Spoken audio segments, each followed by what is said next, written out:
The golden light of the concert hall bathed a sold-out crowd, every soul waiting for the legendary pianist Victor Hale. He was a master of his craft, but fame had made him arrogant. That night, he walked onto the stage to a thunderous welcome, his smile radiating pure confidence. He sat at the piano, the instrument that had brought him glory, and began his masterpiece.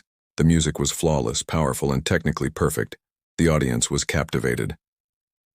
When he finished, the room exploded with cheers. Victor bathed in the adoration, his ego soaring. But as he scanned the crowd, his eyes landed on someone out of place. In the front row sat a woman in a faded blue dress holding a small purse. She wasn't glamorous or wealthy. She was just ordinary. Her quiet admiration, however, intrigued him. A cruel idea sparked in his mind. During the intermission, Victor leaned into the microphone. "Ladies and gentlemen," he announced with a theatrical flair, "shall we try something a little different?" He pointed directly at the woman. "You, madam," he called out, his voice dripping with amusement. "You've been watching so intently. Do you play the piano?" The woman, startled, gave a shy nod. "A little. I used to," she whispered. The crowd chuckled. Victor feigned surprise. "Oh, you used to? Well then, why not grace us with a little performance?" He was clearly mocking her, and the audience played along, their laughter echoing his condescending tone. The woman, whose name was Lena, looked terrified. "No, sir, I really can't," she pleaded. But Victor wouldn't relent. "Oh, come now. Don't be shy. Let's give her some encouragement, shall we?" he goaded, and the crowd clapped, enjoying the spectacle. Humiliated but with a flicker of resolve in her eyes, Lena slowly rose and walked to the stage. Victor stepped aside with a mocking bow. "Ladies and gentlemen, let's see what magic Miss Lena can do." He crossed his arms, expecting a clumsy, embarrassing display. Lena sat at the grand piano. The hall fell silent. She closed her eyes, took a breath, and her fingers found the keys.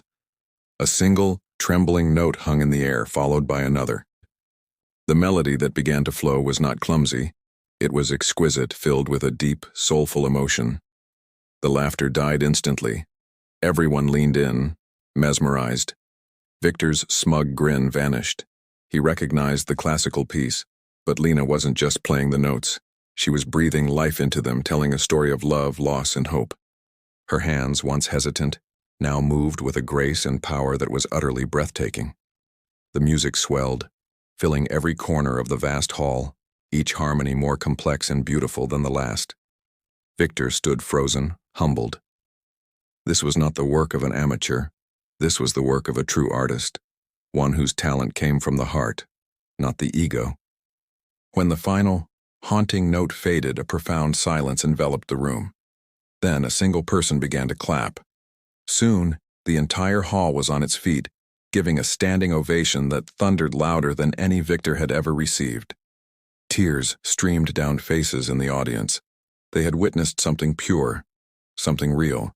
Lena stood, bowed politely with a quiet, "Thank you," and turned to leave the stage. Victor, still in shock, managed to ask, "Wait, where did you learn to play like that?" She gave him a sad, gentle smile. "Long ago," she said softly, "before life got busy." And with that, she disappeared into the crowd. Victor was left alone on stage, his own reflection staring back at him from the polished piano. That night, the audience left not talking about the famous Victor Hale, but about the unassuming woman in the blue dress who had reminded them all what music truly is. The next evening, the concert hall was buzzing, louder than ever before. Everyone was still whispering about the mysterious woman who appeared out of nowhere and played like a legend. No one knew her name, no one knew her past, but everyone remembered how she made them feel. Even the stagehands were gossiping. "Did you see her hands? Like she was born for the piano," one said. Victor didn't look so proud after that, another whispered with a grin. Victor Hale arrived early that day. He was usually so calm, so composed before his shows, but tonight, he was restless. He hadn't slept. The sound of Lena's melody echoed in his mind. It wasn't just beautiful, it was haunting. Every note held an emotion that his technical perfection could never touch. He tried to tell himself it was just luck, but deep down he knew it wasn't. There was a raw truth in her music, and it had shaken him to his core. The show began as usual. The lights dimmed, the audience clapped, and Victor walked on stage, bowing slightly. But as he sat down, something inside him felt heavy. His fingers moved across the keys flawlessly, yet the music felt empty. He was performing, not feeling. The same piece that once amazed him now sounded hollow even to his own ears. After finishing the first half, Victor stood and looked out at the crowd. His eyes found her. Lena. She had returned, sitting quietly in the same seat, her eyes kind but unreadable. He froze. Then, almost on instinct, he spoke into the microphone. "Ladies and gentlemen," he said, his voice calm but uncertain, "I see we have a special guest again tonight. Perhaps she would honor us with another song?" The audience gasped, then erupted in cheers. Lena shook her head gently. No, I shouldn't," she said, clearly embarrassed. But the clapping grew louder and Victor gestured politely. "Please," he said, this time without any arrogance. "The piano misses you." Reluctantly, Lena stood. The hall fell silent as she climbed the steps. Victor moved aside, giving her space. This time, there was no mockery in his eyes, only respect. She sat down, her hands trembling for a moment before steadying on the keys.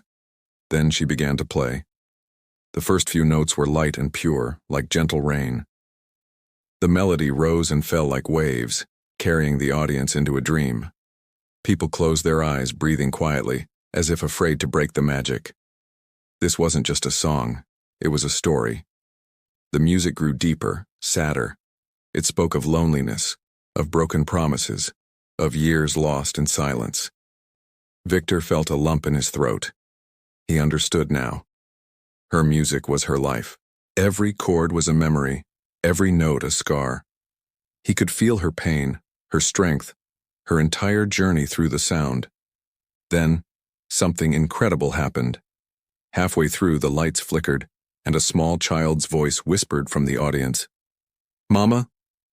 Lena stopped for a heartbeat, then smiled faintly. The audience turned to see a woman comforting the little girl, saying, "Shh, listen, sweetheart." Lena looked up, her eyes glistening, and continued to play. But now the music grew brighter, full of warmth and love. It was no longer sorrowful, it was hopeful. It was a mother's heart forgiving the world. When she finished, the hall was utterly silent. Then applause burst out like thunder. People stood cheering, some wiping tears from their faces. Victor felt his own eyes sting as he joined them, clapping harder than anyone. Lena stood, bowing humbly. "Thank you," she said softly. But before she could leave, Victor stepped forward. "Please," he said, "tell us your name." She hesitated, then answered, "My name is Lena Rosario." The name spread through the crowd like a spark. The mystery woman finally had a name. As Lena walked off stage, Victor followed her backstage. "Wait," he said quietly. "That piece you played? I've never heard anything so powerful. Did you compose it yourself?" Lena nodded. "Yes, I wrote it years ago, but no one ever heard it until now." Victor looked at her, truly looked at her, and said, "They will hear it again, I promise."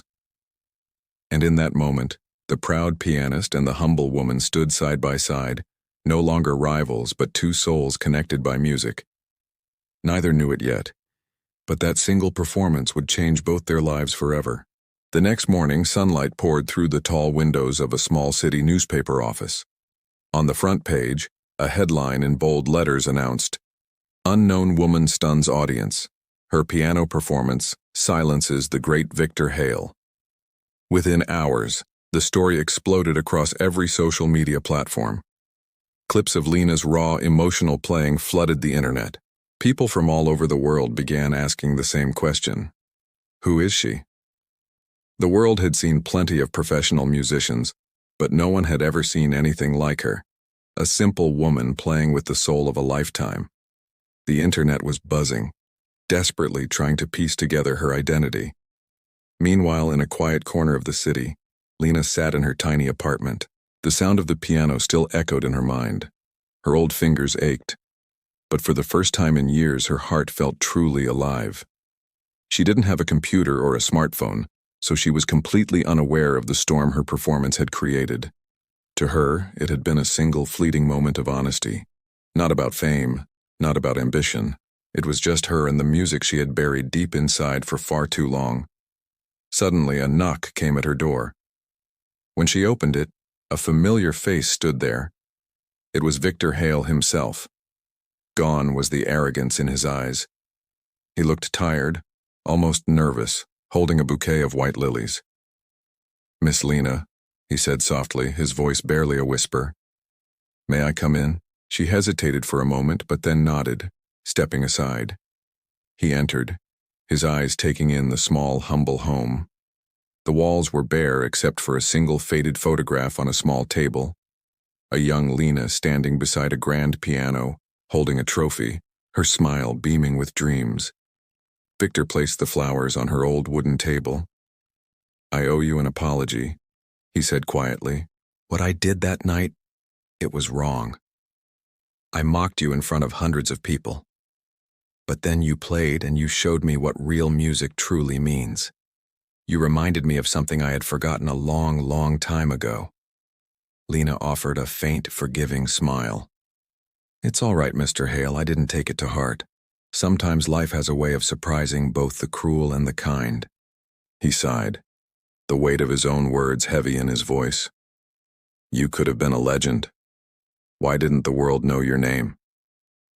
Her eyes softened as she sat down, a distant look on her face.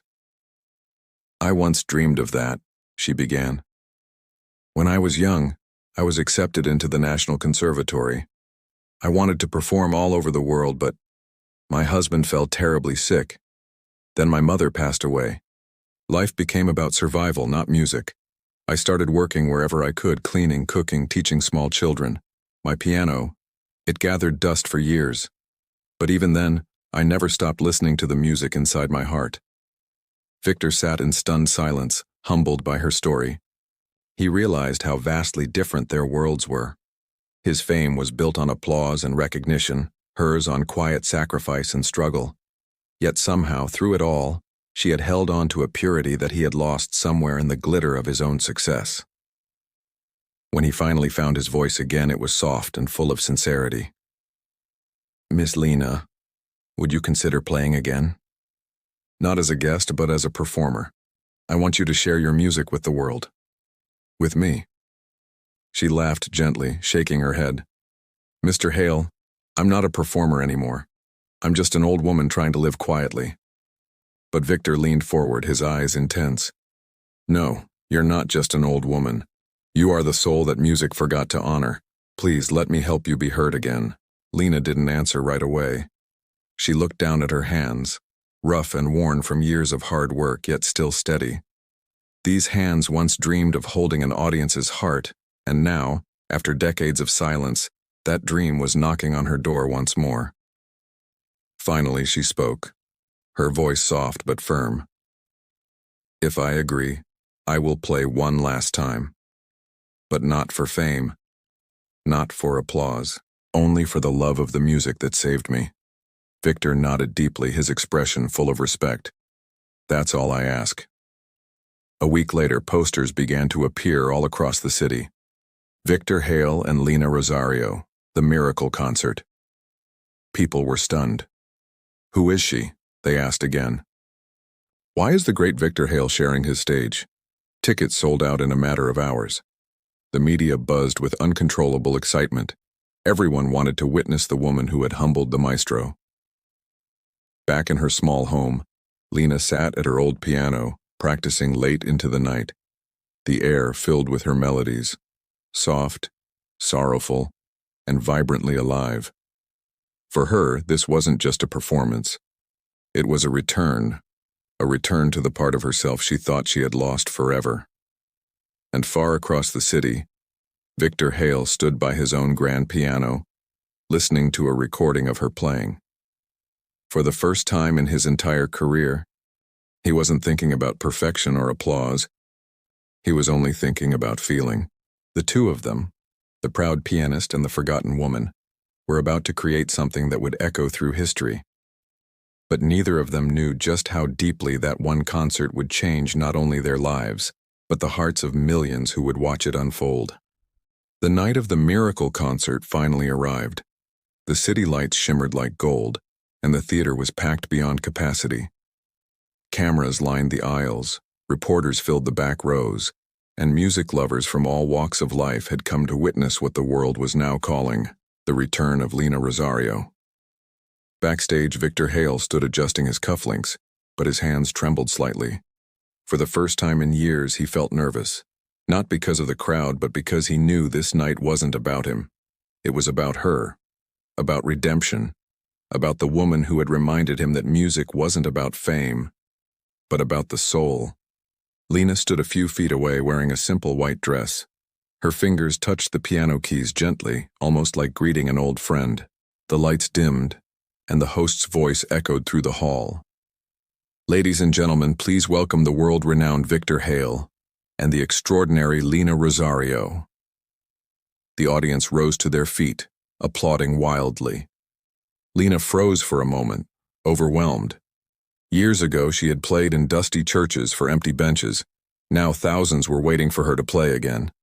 Victor leaned toward her and whispered, "Remember, Lina, just feel the music." The applause faded, and the two sat side by side at the grand piano. Their hands met the keys, and together, they began to play. The opening notes were soft and trembling, like the whisper of a new beginning. Victor played with discipline, with precision. But Lina, she played with heart. Her melody carried warmth, sadness, forgiveness, and light. Soon, Victor stopped playing and let her continue alone. The crowd watched, breathless, as her melody filled the hall. This wasn't just a performance, it was a confession. Her music told the story of a woman who had lost everything, and yet found herself again through the power of sound. The audience began to cry quietly. Even Victor's eyes glistened as he watched her. Every note she played seemed to heal something inside him. She was no longer the simple woman he once mocked. She was the teacher, and he was the student. As she reached the final note, a deep silence fell across the room. Then a single tear rolled down Lina's cheek as the echo faded away. For a long second, no one moved. And then, thunder. Applause roared through the theater like a storm. People stood on their feet, shouting her name, clapping until their hands ached. Victor stood too, clapping for her with genuine pride. He turned to the microphone and said, "Tonight I met music for the first time again, and her name is Lina Rosario." The lights shone bright, and cameras flashed as Lina bowed. But this time she didn't shy away. She smiled, a smile filled with peace, strength, and the quiet pride of a woman who had reclaimed her destiny. After the concert, the world knew her name. She was invited to perform at universities, honored at music festivals, and even offered a teaching position at the same conservatory she once had to leave. But Lina never forgot where she came from. Months later, she returned to the small church where her old piano still stood. She pressed one key gently and whispered, "We did it." Meanwhile, Victor continued his tours, but something in him had changed. His playing grew deeper, more emotional. In interviews, he often said, "I owe my music to the woman who reminded me what it means to feel." And so, the joke that began with arrogance ended as a miracle of grace. The world saw that greatness isn't always born from fame. Sometimes it lives quietly inside a humble soul, waiting for just one small moment to awaken it. From that night onward, people didn't just remember Victor Hale, the celebrated pianist. They remembered the woman in white, Lina Rosario, the simple woman who played one song and changed the world.